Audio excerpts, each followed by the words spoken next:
नमस्कार मित्रांनो, तुमचे स्वागत आहे अमोघ चॅनलवर.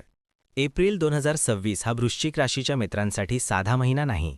हा महिना आहे मनाच्या चढउतारांचा, निर्णयांच्या गोंधळाचा आणि शेवटी स्थिरतेकडे नेणारा.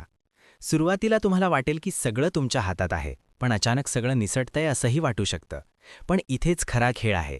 या गोंधळात तुम्ही स्वतःला किती सांभाळता, कारण जो शांत राहतो तोच शेवटी जिंकतो. या महिन्यात तुमच्या राशीचा स्वामी मंगळ पंचम भावात मीन राशीत आहे आणि त्याच्यासोबत शनी देखील आहे.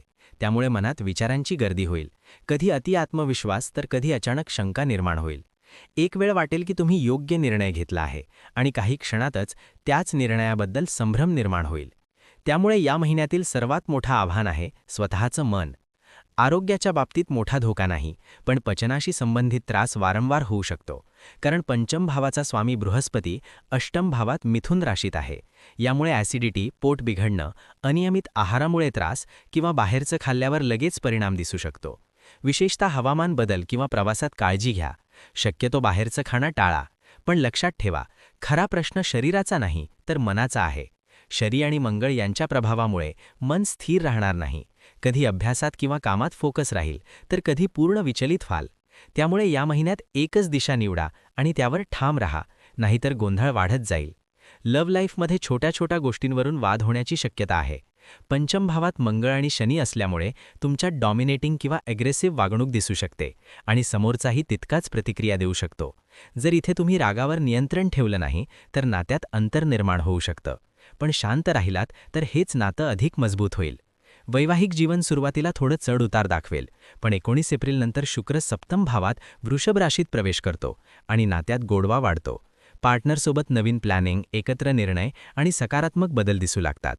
ज्यांना पार्टनरच्या आरोग्याबद्दल चिंता होती त्यांनाही या काळात सुधारणा जाणवेल. करिअर आणि भाग्याच्या बाबतीत हा महिना मजबूत दिसतो. विशेषतः 14 एप्रिलनंतर सूर्य मेष राशीत उच्च होतो आणि गव्हर्नमेंट, मॅनेजमेंट, लीडरशिप किंवा टीम हँडल करणाऱ्यांना मोठ्या संधी मिळू शकतात. प्रमोशन, अचीव्हमेंट किंवा चांगली बातमी मिळण्याची शक्यता आहे. 11 एप्रिलनंतर बुधाचा प्रभाव वाढतो आणि बिझनेस किंवा कामात फायदा दिसू लागतो. प्रॉफिट मिळण्याची शक्यता वाढते. मात्र बृहस्पती अष्टम भावात असल्यामुळे काही गोष्टींमध्ये वेळ लागू शकतो. त्यामुळे धीर ठेवणं खूप महत्त्वाचं आहे. एकंदर पाहता हा महिना 70% तुमच्या बाजूने आहे, पण उरलेले 30% तुमची परीक्षा घेणार आहेत आणि इथेच तुमचं खरं सामर्थ्य दिसणार आहे. तर वृश्चिक राशीसाठी एप्रिलचा गेम प्लॅन स्पष्ट आहे. सुरुवात गोंधळाची, मध्ये संयमाची परीक्षा आणि शेवटी स्थिरता व यश. ज्यांनी स्वतःच्या मनावर नियंत्रण ठेवलं त्यांनाच शेवटचा मोठा फायदा मिळणार आहे. जर तुम्हाला वाटत असेल की हे राशी भविष्य तुमच्यासाठी आहे तर आत्ता लाईक करा आणि अमोघ चॅनलला सबस्क्राईब करा. एप्रिल महिन्यात एक गोष्ट खरी ठरत गेली तर लक्षात ठेवा, हे फक्त योगायोग नाही. अमोघ चॅनलसोबत राहा आणि पुढचं मार्गदर्शन मिळवत राहा. पुढच्या दिवशी पुन्हा भेटूया अमोघ चॅनलवर सकाळी 6 वाजता. नमस्कार.